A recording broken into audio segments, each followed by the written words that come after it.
ఈ యాప్లికాయ చెట్టుకి యాపకాయ కాసిదా, యాప్లికాయ కాసిదా? ఇప్పుడు నీ తల్లిదండ్రులకు నువ్వు బాధ కలిగించి నీ తల్లిదండ్రులకు అవిధేయుడిగా బతికితే ఎలాంటి పుడతాడు? ఈ రోజు ఒకవేళ కనుక నీ ప్రవర్తన అజాగ్రత్తగా ఉంటే దేవుడు మీతో మాట్లాడుతున్నాడు, మీ ప్రవర్తన సరి చేసుకోండి. మనిషి పుట్టుకతో ఏడుస్తా పుడతాడా, నవ్వుతా పుడతాడా? ఏడుస్తా పుడతాడు. ఏడుస్తా పుట్టడం తప్పు కాదు, ఏడుస్తానే చచ్చిపోతే తప్పు. ఈ రోజు చాలా మంది తల్లిదండ్రులు ఏం చేస్తారు చెప్పనా?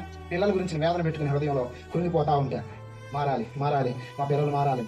మీరు మీ తల్లిదండ్రుల హృదయాన్ని ఎందుకు అంత గాయపరుస్తున్నారు?